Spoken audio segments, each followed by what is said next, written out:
Today we're going to be doing a tutorial on fantasy geopolitics.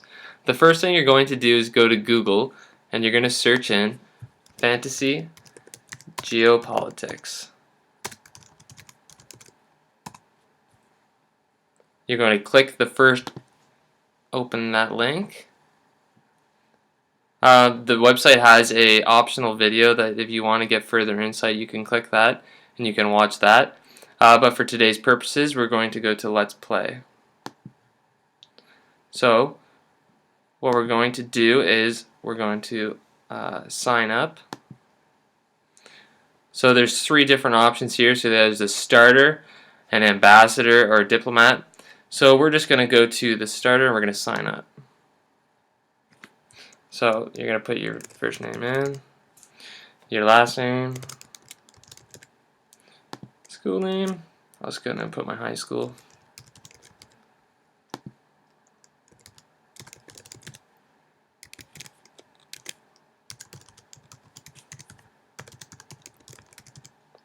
It's a long one, okay. And my password.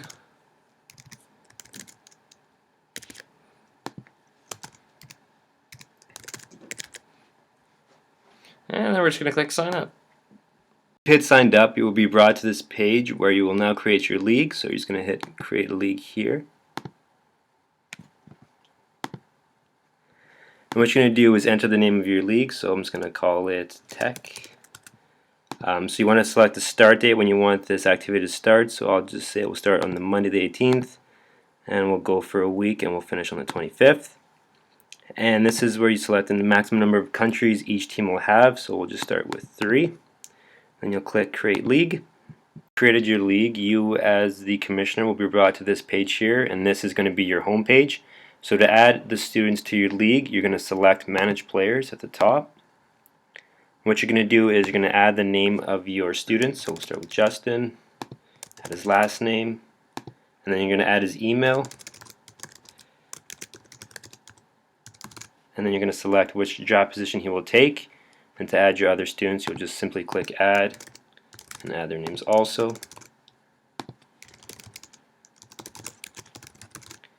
Then you'll click Save. Your students have accepted the request to join the league. You'll see them in the top players here, so Tyler, Justin, Zach. So you as a teacher or the commissioner, you'll go to Start Draft. So what this will do, it'll allow you to draft different countries. So the purpose of this fantasy geopolitics is to draft a country such as China, and then you're going to get all the news reports from China, and it's going to get you points.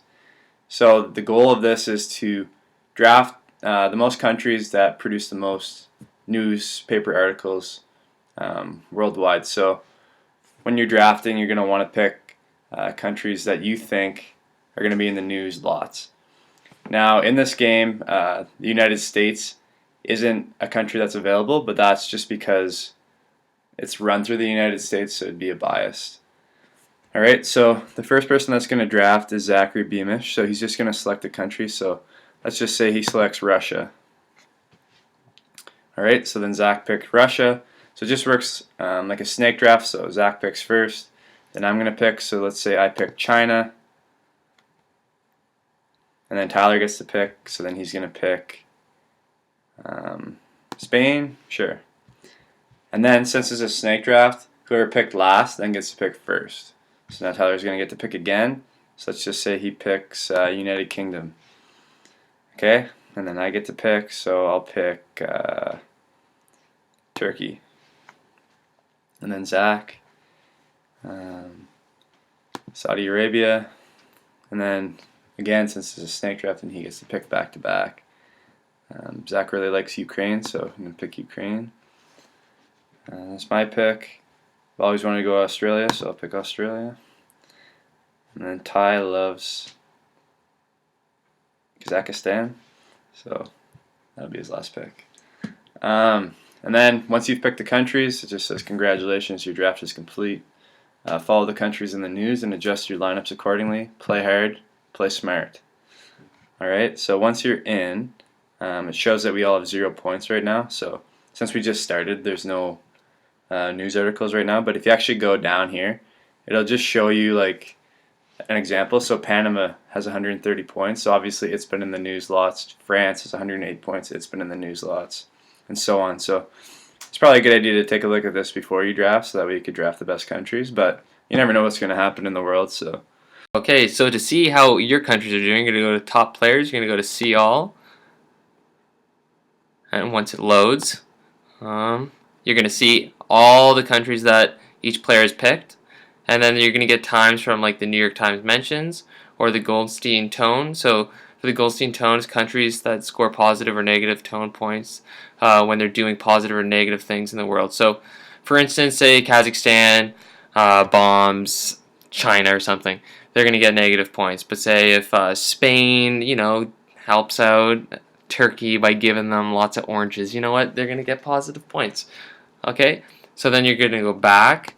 You can also go to the message board. So as the commissioner, as a teacher, you would write a message here so you could tell your students, hey, great work, guys. And you create your message.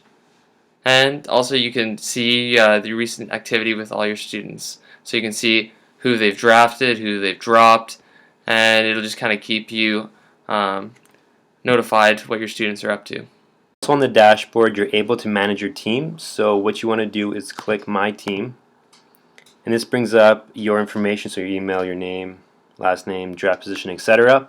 It also shows you which countries you've drafted. So if you want to add a new country, what you have to do is drop one of the countries you already have. So by doing this, you just click delete. So say I want to get rid of Ukraine, I'll just click delete. And yes, I want to drop Ukraine. And now that I only have 2 teams, I need to pick up a new team, a new country. So I'll click select country to add and say I want Austria. I'll click Austria, click add, and now I've successfully picked up the country of Austria. So now what we'll do is we'll go back to our home page, the dashboard, and we'll just talk about some of the things you could do here on the left hand side. So again, if you click rankings, it'll bring you to this page where we'll show each player the countries they've selected and the points they've got for New York Times mentions and the Goldstein tone. If you click League Map, it'll show you the countries that have been selected. So all the colors in blue are the countries that have been selected by other players. If you wish to trade your country for someone else's country, what you do is click on the country you would like to trade for. So say I want Australia. I'll click on that and it'll show me that this country is owned by Justin.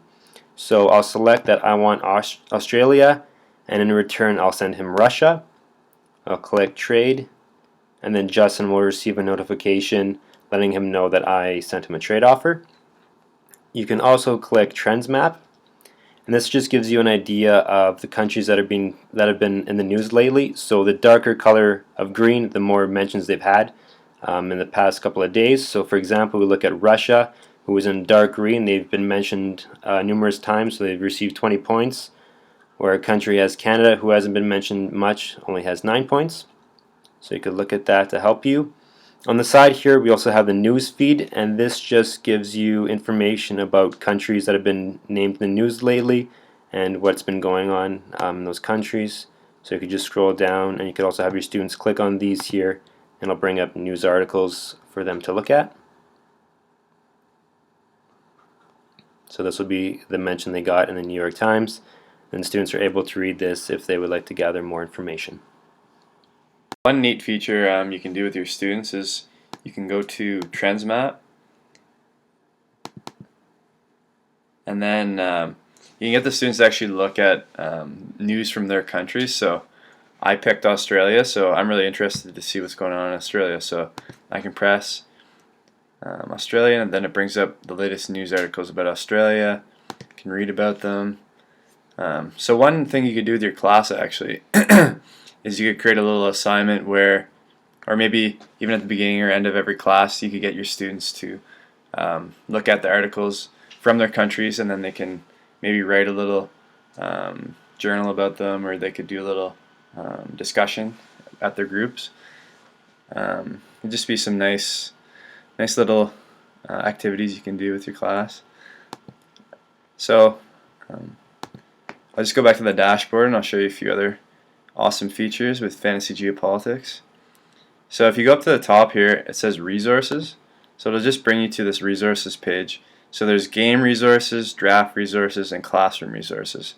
So the classroom resources are really nice for teachers, because if you press shared resources here, it actually brings up like little lesson plans and stuff that other teachers have posted on this website. So there's some nice little features here. So you can just do these activities too with your students, and they're all based on the game. So that's pretty cool. Free resources. We all love that, right? So then over here it's draft resources. So this is what the students might want to look at before drafting their countries. So you can look at like CIA World Factbook, which is just a website where you can look at all the countries of the world. It shows their like statistics, population density, all kinds of things like that. This is actually a really good website actually for other geography projects as well, because it just has so much information to use. And then different game resources are available on here too, so you can actually look at migrations around the world. So just shows you. So the top migrant destination in the world right now is United States by far and away. Canada's on here, which is good. Just a good way to kind of look at some different statistics and stuff. Kids might like that. You can also look at, actually have a terrorism map on here. I don't know how accurate it is, but might be kind of neat to look at. Your students might be interested in it. Just takes a minute to load. Okay, so just browse map. Okay, so here we go. So it shows 2014, so it's not up to date, so it's not like 2016. They already know that like Sweden's going to be bombed by Kazakhstan. This is stuff in the past, so at this time Russia was ranked 23rd out of 162 countries as a terrorist site. Iraq was number 1. So it's just kind of neat. Canada was 72, so we weren't in that much of a risk in 2014. Another map you could look at, a little brighter, happiness map. So this would kind of be the inverse of the terrorist map. So if you look at the states, obviously they're not too happy, 37.3. But if you look at Canada, I guess we're a little happier, which is good. Apparently you want to live in Algeria or Brazil. Must be the nice hot weather. I'm going to show you an example of what Fantasy Geopolitics looks like after a couple of weeks of doing it. So this is an example of one Justin and I did a couple months ago. So you can see that Justin is winning right now. He has 3,793 points to my 3,154 points. So if you click See All, it'll show you how our country's been doing over the past couple of months.